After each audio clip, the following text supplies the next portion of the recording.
yang terpenting itu adalah jujur ya, kalau untuk semuanya sebenarnya gimana caranya untuk bisa memperlancar itu semua tuh hanya sebenarnya beberapa hal simpel yang biasanya harus kita lakuin dan bisa menjadi kebiasaan sebenarnya. Kita harus baik sama orang, harus murah senyum sama orang. Guys, kita ngobrol-ngobrol, kita tanya jawab yuk, kita tanya jawab yuk, kita tanya jawab yuk. Ngegame apa Bang Iki? Ya, jadi akhir-akhir ini saya itu lagi suka main game GTA. Bukan akhir-akhir ini sih, sebenarnya udah lama aku seneng main GTA. Jadi di GTA itu GTA Roleplay namanya. Di situ kita membangun sebuah karakter, cerita. Jadi seru lah. Kayak di situ kita bisa melihat realita kehidupan di games. Jadi realitas sesungguhnya dibawa ke games dengan karakter yang berbeda dan cerita kehidupan yang berbeda. Jadi bayangin, sekarang aku seperti ini, aku bikin karakter dengan kehidupan yang memang bertolak belakang sama aku misalkan. Dan kita bertemu sama siapapun yang ada di Indonesia, kita online. Aku sampai akhirnya bisa banyak temen di GTA Roleplay sampai nggak tahu waktu. Ya, begitulah. Ke Papua yuk, wah mau banget. Aku pengen banget ke Papua. Karena menurut aku dari Indonesia yang pengen banget aku datangi itu adalah itu daerah-daerah Papua. Kenapa? Karena menurut saya di sana masih asri dan mereka masih mencintai budaya aslinya mereka. Dan yang paling terpenting adalah banyak sekali orang-orang di luar sana yang masih belum tahu akan kekayaan Papua. Karena teman aku banyak banget dari orang Papua juga, dan mereka bercerita bahwa seberapa kaya dan seberapa indahnya Papua. Jadi kemarin tuh kemarin sempat aku mau diundang ke acara di daerah Papua, tapi saat itu katanya lagi ada konflik di Papua, jadi mau tidak mau di cancel. Sayang banget, padahal aku pengen banget ke Papua. Apa yang dikangenin Kaiki saat manggung? Jujur, pas mendengar teriakan penonton. Karena menurut aku itu tuh ya gini ya, teriak itu menambah semangat buat aku ketika perform. Apalagi orangnya respect, yang nonton enjoy dengan performance, respect, menghargai dan amat sangat amazed dengan performance. Jadi itu yang membuat aku seneng. Dan jujur yang paling aku seneng juga yaitu ketika aku tarik penonton, aku ajak ke atas panggung, sempat ada yang nangis terus dari jauh peluk ke aku. Ya rindu momen-momen seperti itu, karena aku ngerasa ketika orang mengidolakan seseorang, mereka tuh pasti berkorban untuk seseorang yang diidolainnya gitu. Jadi ya berusaha gimana caranya mendapatkan respon dari si idolanya gitu. Jadi aku menghargai itu banget. Ya rindulah momen-momen kayak gitu, bertemu dengan Ristalas gitu. Ke Malaysia Kin, wow aku mau ke Malaysia banget. Terakhir itu aku 2017-18 ke Malaysia. Waktu itu alhamdulillah karena lagu Kesemuran Cinta kan direspon sama orang-orang sana. Dan by the way lagu Trilogi Cinta juga Cuek Mantra Makna Cinta direspon banget karena sempat masuk di trending YouTube-nya Malaysia. Jadi terima kasih banyak, semoga nanti bisa diundang lagi ke Malaysia. Tahun lalu tuh aku ke Malaysia karena ada acara awarding dan juga showcase di sana. Jadi sebelum showcase itu aku awarding dengan Kesemuran Cinta, mendapatkan penghargaan di acara APM, Anugerah Planet Music. Jadi di situ tuh penganugerahan achievement antar negara, ada dari Brunei, Singapura, Malaysia. Nah, alhamdulillah aku membawa penghargaan dari sana dengan achievement Kesempurnaan Cinta, lagu Song of the Year maybe, ya Song of the Year kalau nggak salah. Terus setelah itu akhirnya aku kenal lah dengan Aisyah Aziz. Setelah kenal sama Aisyah Aziz, habis itu aku ngobrol sama Aisyah Aziz dan akhirnya terjadilah proyekan Indah Pada Waktunya. Sempat ada web seriesnya segala macam. Dari situ sih akhirnya kita bikin showcase di Malaysia. Dan ini fun fact dan ini cerita waktu tahun lalu ketika aku datang ke sana. Aku pikir tuh ketika aku bikin showcase di sana, palingan orang Indonesia yang suka sama karya aku, palingan orang-orang yang kerja di sana yang bakal datang ke tempat showcase. Dan ternyata ini di luar logika dan di luar nalar aku. Ternyata pas aku showcase di sana, ternyata yang datang itu pure bener-bener datang dari Malaysia, ada yang datang dari Brunei, ada yang langsung memang dari kota KL-nya, ada yang di luar KL jauh gitu, aku lupa waktu itu Kinabalu. Jadi kayak luar biasa, bahkan orang Indonesianya sedikit. Jadi menurut aku alhamdulillah saat itu tuh direspon sebegitunya lagu Kesempurnaan Cinta gitu. Jadi padahal saat itu tuh sosial media dan juga YouTube tidak begitu seperti sekarang kan. Jadi alhamdulillah lah, bersyukur. Jadi ada proses cerita buat nanti.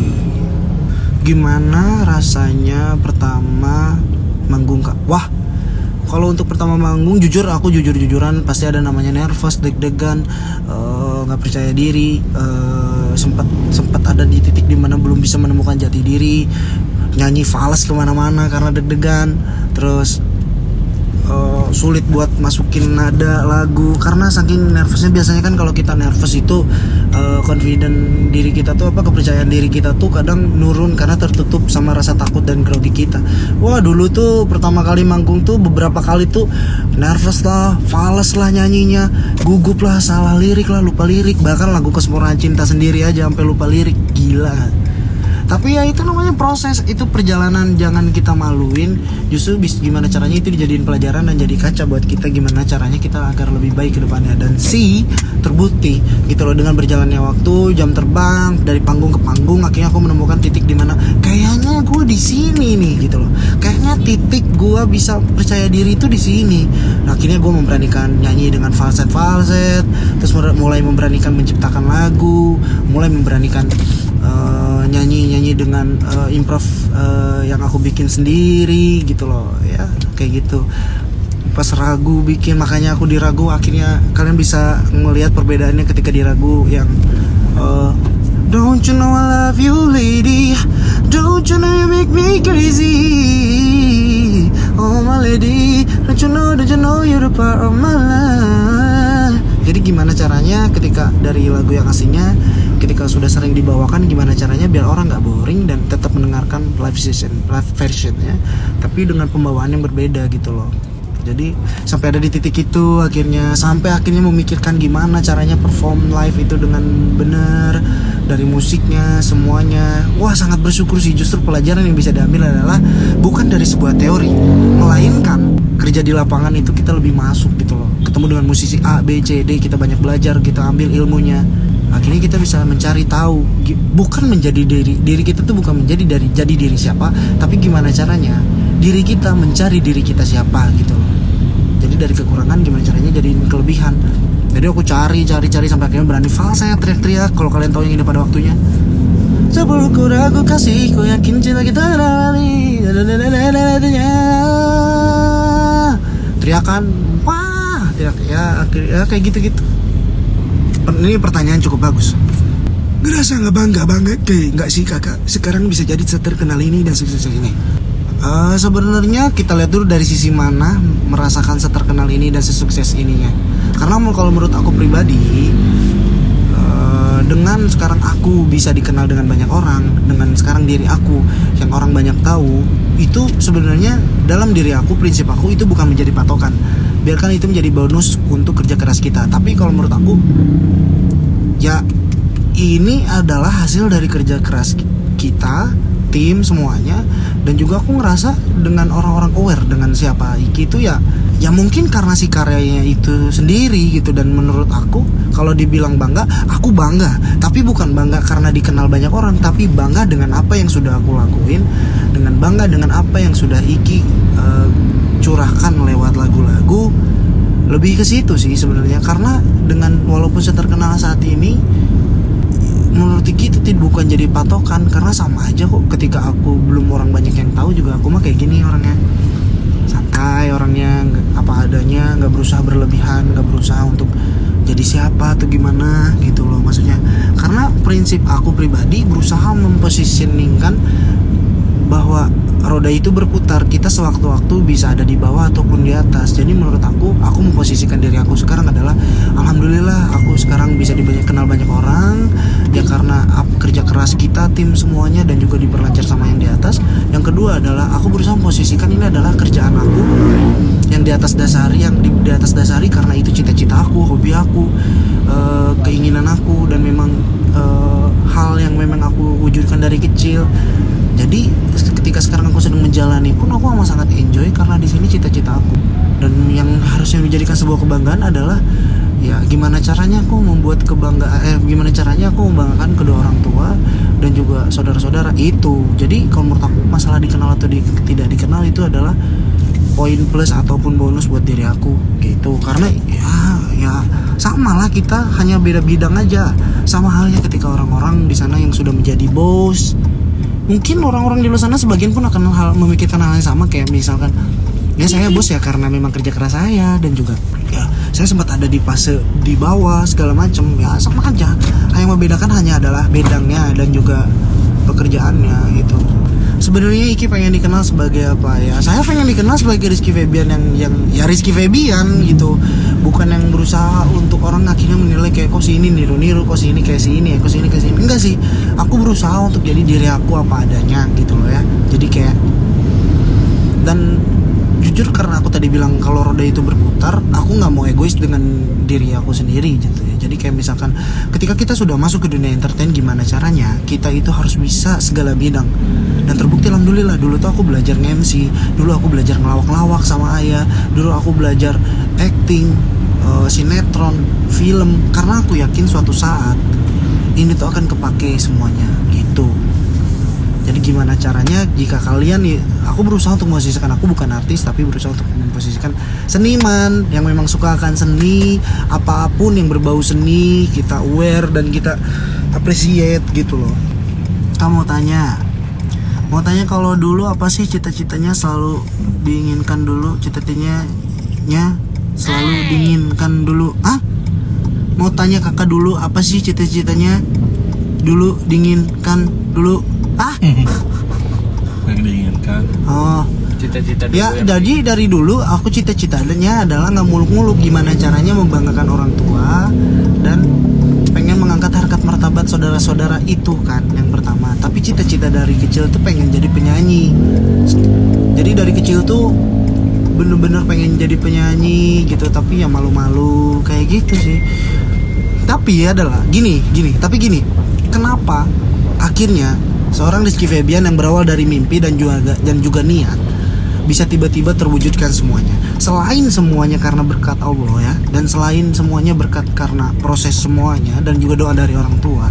Sebenarnya gini, ketika si Rizky Febian mempunyai cita-cita dan impian ingin menjadi penyanyi, kenapa bisa terwujud semuanya? Karena disupport dari sekelilingnya dan juga maksudnya memang tidak keluar jalur. Misalkan contoh, karena Iki terlahir dari dunia seniman, terus Iki sukanya nyanyi, Iki sukanya pengen jadi cita-cita jadi penyanyi.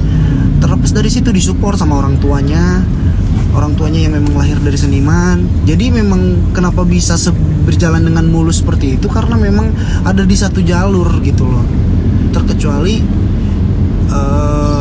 ya itu maksud aku. Dan terlepas dari sana, kedua orang tua yang membebaskan Iki untuk berekspresi, berkreasi, membebaskan diri Iki untuk memilih pilihan hidup Iki seperti apa ke depannya. Dan ketika memilih, itu adalah pilihan Iki pribadi yang harus dipertanggungjawabkan, dan ketika ada apa-apa itu sudah menjadi risiko Iki gitu loh. Jadi ya itu alhamdulillahnya, jadi kita berusaha yang terbaik lah gitu loh ya. Harapan Kak Iki di tahun ini, yang pasti harapan aku di tahun ini, saat aku nggak muluk-muluk, semoga aku tetap bisa bertahan di dunia musik, tetap berkreasi, berkarya, tetap gimana caranya eksistensi aku tetap bisa diperlihatkan untuk kalian semua. Harapannya semoga apapun yang dicita-citakan oleh Iki, keinginan, harapan bisa tercapai di tahun ini. Dan ya semoga, intinya semoga Allah mendengar dan merencanakan semuanya yang terbaik. Tinggal kita sebagai umatnya menjalani proses itu semua gitu loh. Yang terpenting itu adalah jujur ya, kalau untuk semuanya sebenarnya gimana caranya untuk bisa memperlancar itu semua tuh hanya sebenarnya beberapa hal simpel yang biasanya harus kita lakuin dan bisa menjadi kebiasaan sebenarnya. Kita harus baik sama orang, harus murah senyum sama orang, terus juga berbagi sesama. Karena ketika kita menanam kebaikan sama seseorang, kita yakin akan ada balasan kebaikan dari siapapun, dari orang-orang sekitar ataupun langsung dari yang di atas, dengan berbagai cara. Ketika kita berbagi saat ini, mungkin saat itu kita tidak melihat balasannya seperti apa, tapi ingat itu tuh jangka panjang, dalam artian kita nggak pernah tahu tiba-tiba seminggu dari setelah itu kita dapat kebaikan. contoh dari cuek, mantra, cinta, semuanya makna cinta, semua itu semuanya amat sangat luar biasa gitu ketika kita mau ngasih karena aku ngerasa ketika saat itu aku berusaha untuk memberikan